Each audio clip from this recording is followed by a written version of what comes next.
শুভ সকাল বন্ধুরা, নতুন একটি ব্লগে তোমাদের সকলকে অনেক স্বাগত আর অনেক ভালোবাসা নিয়ে দিনটা শুরু করছি। যে যেখান থেকে ভিডিওটা দেখছো সকলকে আমার ভিডিওতে অনেক অনেক স্বাগত আর ভালোবাসা। তো সকালে বিছানা তুলে বাকি সব কাজকর্ম সেরে সকালের খাওয়া দাওয়া সেরে একবারে স্নান সেরে চলে আসলাম। আর আমি না ইন্ট্রোটা দিয়েছিলাম আলাদা করে, ওই পার্টটা কীভাবে জানি ডিলিট হয়ে গেছে, যার জন্য আজকে সামনে থেকে তোমাদেরকে গুড মর্নিংটা বলা হলো না। তো স্নান করে এসে আমি ঠাকুরঘরটা এখানে মুছে নিচ্ছি। পুজোটা আমি দিব না, পুজোটা মাই দিবে। আমি ঠাকুরঘরটা শুধু মুছে রাখছি, তাতে মার একটু এগিয়ে যাবে কাজটা।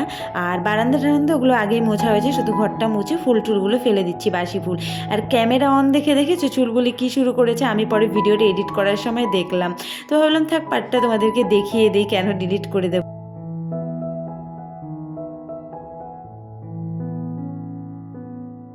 তো স্নান করে আসলাম, মাকে এদিকে ঠাকুরঘরটা মুছে দিলাম, তাহলে তাড়াতাড়ি এসে মা পুজোটা দিতে পারবে। আর এদিকে বাঁধাকপিটা মা নামালো আর বাঁধাকপি করলো, আর আমি এদিকে এসে কড়াই বসিয়ে দিয়েছি। এখন আমি শুধু চিকেনটা লাস্ট করে নেবো, তাহলে রান্নাবান্না কমপ্লিট। একদম সিম্পল রান্না, সিম্পল না, 2 রকমের মাংস, তার জন্য একটু দেখেছি। তবে আজকে মা প্রেশার কুকারে করেন, অনেক ভালো করেছে, তাড়াতাড়ি হয়ে গেছে। এরপরে আমিও নেক্সট টাইমে করলে তাই করবো। তো এখন ফটাফট রান্নাটা সেরে নেই। আর এদিকে চুলগুলি মাটন দিয়ে খেয়ে নিচ্ছে। তাই না তো বেচারি দুঃখে পাবে, বলবে আমাকে খাওয়ার সময় কেন দেখালে না। এখন করলি আর পরে বলবে কি আমাকে কেন দেখালে না একটু। এই যে চুলবুলি মাটন দিয়ে খাচ্ছে, এখানে চিকেন হয়নি।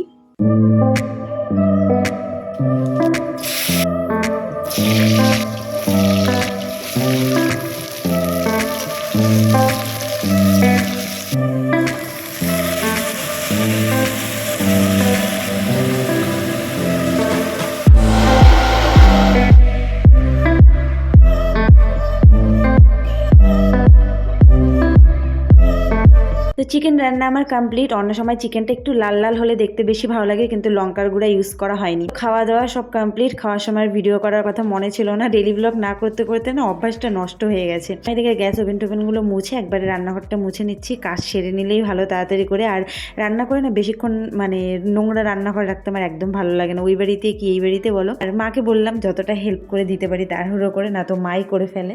রান্নাবান্না সেরে খাওয়া দাওয়া সেরে আর মানে খাওয়া দাওয়ার সময় আর ভিডিও করা হয়নি। বাবা প্রথমে খেলো, প্রথমে ভাই খেলো, তারপরে বাবাকে খেতে দিলাম, তারপরে আমি মা তোমাদের দাদা ভাই 3 জনে খাওয়া দাওয়া করলাম। আর আজকে তো চিকেন মাটন দুটোই রান্না হয়েছিল, কিন্তু আমার আজকে মাটন একটু মুখে দিয়েই এত বাজে লাগছিল, মানে এত গন্ধ লাগছিল। তো আর মাটনটা খাইনি, চিকেনটাই খেয়েছি। সিঁড়ি দিয়ে উঠলাম পুরো হাঁপসাচ্ছি। তো এখন গাছে জল দিতে উঠলাম। আর এই গাছটায় দেখো কি সুন্দর একটা কত বড় সাইজের জবা ফুল হয়ে আছে। মা এই গাছের ফুল না কম ছেড়ে, কিন্তু আমি আবার ছিঁড়ে নেই, মানে বেশ ভালো লাগে। আর কালারটা এত সুন্দর একদম। তো সব গাছের গোড়া একদম শুকিয়ে আছে, দেখো দাঁড়াও তোমাদের দেখাচ্ছি। গোড়া দেখো শুকিয়ে একদম সাদা, মানে একদম বালি বালি হয়ে গেছে। তো এগুলোতে এখন জল দিব। আর এই দেখো জবা ফুলটা কি দারুণ লাগছে দেখতে। এই গাছটা বড় হলে আমিও একটা এই গাছের বড় মানে ডাল কেটে ওই বাড়িতে নিয়ে যাব। আর এখন দেখো গাছগুলো একটু মরা মরা টাইপের হয়ে গেছে, কারণ গরম প্রায় পড়ে গেছে, তো গাছগুলো মরা মরা হয়ে গেছে। বেশি দিন আর মনে হয় না গাঁদা ফুলগুলো টিকবে। ফুলে আসলে না বেশ সুন্দর হাওয়া দেয়, খুব ভালো লাগে। আর আমি উঠছি ছাদে, আর মা বলছে চুলগুলো বাদ, ভূত পেতনি ধুটবে না তো। সন্ধ্যা হয়ে গেছে। তোমাদেরকে বললাম না বড় গাঁদা ফুলটা হয়েছিল, যে ওটা আমি ভেঙে ফেলেছি। এই যে দেখো বোটাটা হয়ে গেছিলো, মানে ভেঙে গেছিলো, তারপরে ফুলটা শুকনো হয়ে গেছিলো, তো মা ওটা ছিঁড়ে ফেলেছে, কি করছে জানি না। তো আরও একটা বড় ভোলা গাঁদা হয়েছে, কিন্তু এটা একটু সাইজটা ছোট। এই যে দেখো এটাও অনেক বড় হয়েছে।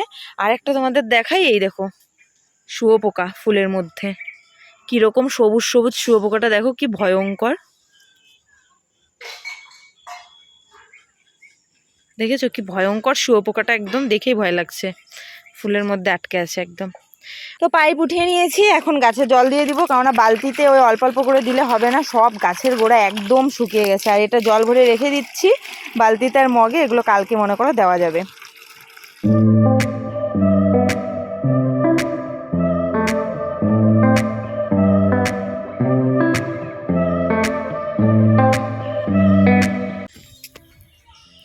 তো আমার গাছে জল দেওয়া একদম কমপ্লিট, সব গাছে একদম পুরো ভরপুর জল দিয়ে দিয়েছি। এখন মনে করো 1 দিন বা 2 দিন জল না দিলেও হবে।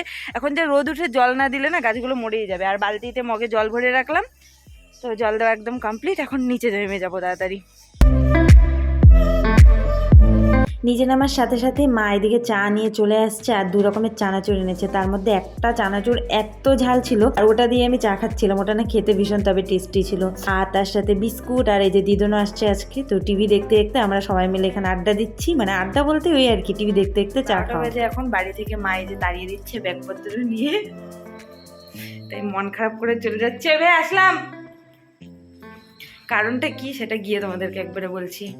মনটা ভীষণ খারাপ লাগছে, সবার সামনে হেসে হেসে বেরোলাম, কিন্তু আসলে মনটা আমার ভীষণ খারাপ। কেন কি 1 মাস হয়ে গেছে না, মনটা আবার সে বসে গেছিলো। মানে থাকতে থাকতে শ্বশুরবাড়িতে একটা অভ্যাস হয়ে যায়, তখন আর কোনো কিছু মনে হয় না, কিন্তু অনেক দিন যখন থাকবে মনটা খারাপ হয়ে যায়। তো বাড়ি চলে আসছি, বাড়ির অবস্থাটা দেখো।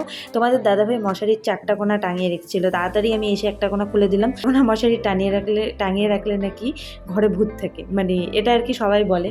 তো ওটা শুনে আমারও একটা ভয় ভয় লাগে আর কি, কারণ আমি এইসব কথাগুলো খুব মানি, বিশ্বাস করি। কথাগুলো কাল্পনিক, কিন্তু তবুও আমি মানি, বিশ্বাস করি। তো দুজনে মিলে একদম কোমর বেঁধে ঘর পরিষ্কার করতে লেগে পড়েছি। আর তোমাদের দাদাভাই কিন্তু বেড কভার চেঞ্জ করেছে, অনেক কিছু ওই করেছে, আর আমি খাটের উপর ঠুকুরগুলো এগুলো মুছছিলাম, কেন কি এই জিনিসগুলো অতটা ভালো পারবে না। আর এখানে বেড কভার চেঞ্জ করা হয়ে গেছে, আর তোমাদের দাদাভাই একটু ধ্যান করার অ্যাক্টিং করছিল, তা আমি ওর ধ্যানটা একটু বিঘ্ন ঘটালাম ওখানে গিয়ে। তো যাই হোক, একটু মজা টজাও করেছিলাম বেশ। আসার পরে একটু মনটা একটু চেঞ্জ হলো এগুলো করাতে, যাই হোক। কিন্তু ভেতরে একটু কোথাও মনটা খারাপ হচ্ছিল। আর এদিকে বাবার শরীরটাও যেহেতু ভালো নেই। রাত বাজে এখন বাজে 12টা 46। তোমাদের দাদাভাই এদিকে বস্তা টস্তা, তারপরে ঘরের কার্পেট টার্পেট ঝাড়ছে। আর সূর্যমুখী ফ্লাওয়ারটাকে শুধু নিয়ে আসছি আজকে আসার সময়, অন্য কোনো কিছু নিয়ে আসতে পারিনি। আর ওটাকে এই স্ট্যান্ডের মধ্যে লাগিয়েছিলাম, এত বড় হয়েছে মনে হচ্ছিল আমাদের ছাদে লেগে যাবে, মানে অতটা বড়টা কিন্তু মানে অনেক বড়টা, কেটে ছোট করতে হবে।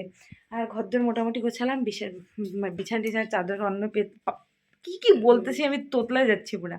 চাদর টাদর তোমাদের দাদাভাই পাতলো, আর আমি এগুলো সব মুছে নিলাম, খাটের উপর ওগুলো মুছলাম, কারণ আমার ধুলোতে খুব অ্যালার্জি হয়। তারপরে যে সোফা টোফাগুলো ঠিক করলাম, এরকম নোংরা থাকলে না আমার ঘুমোতে ইচ্ছা করে না। আর মেইনলি আজকে কেন আসলাম রাত 12টার সময় সেটা তোমাদেরকে বলি। সেটা আসলাম কারণ হচ্ছে তোমাদের দাদাভাইয়ের কাকিমা, মানে আমার কাকি শাশুড়ি মারা গেছে। তো এটা খবর পেলাম হঠাৎ করে, তাই আমাকে আসতে হলো, কারণ ওষুধ। আর যেহেতু আমার এখন বিয়ে হয়ে গেছে, তো আমার এই শ্বশুরবাড়ি ওষুধ কেন ওই বাড়িতেই করবো, আমাদের বাড়িতে মন্দির টন্দির আছে। তো তার জন্য আমাকে রাত 12টায় মা বললো তাও যে আজকের দিনটা থাকলে থাক, কালকে যাস। তাই ভাবলাম না থাক, চলেই যাই। আর আমি এর আগেও তো রাত্রিবেলা এরকমই আসছি, তার জন্য চলে আসলাম। তো পুরো গরম লেগে গেছে, তখন মোটামুটি ঘরটা ঝাড়া বাকি আছে, তাহলে কমপ্লিট হয়ে যাবে। তো এই ছিল ব্যাপার, যার জন্য আমাকে এত রাত্রে চলে আসতে হলো। মনটা একটু একটু খারাপ হচ্ছিল, কিন্তু কিছু করার নেই।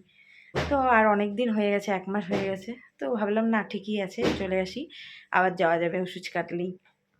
তো এখন ফটাফট ঘরটারগুলো ক্লিন করে নিই।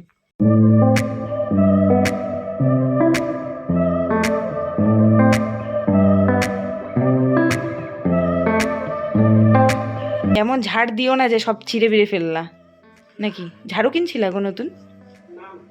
ওই ধাতরাটা দিয়ে কী করে ঝাড়বা? ভালো করে করো, ভালো করে।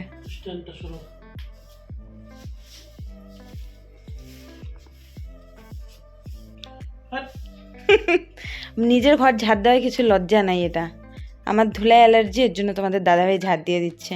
ছাড়তেছে তো, স্ট্যান্ডটাকে সরায় না, দেখ।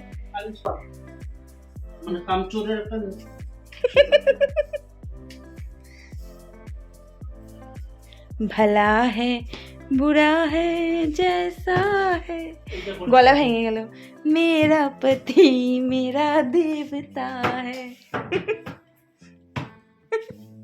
তাই না রিটুন, ঠিক কিনা বলো?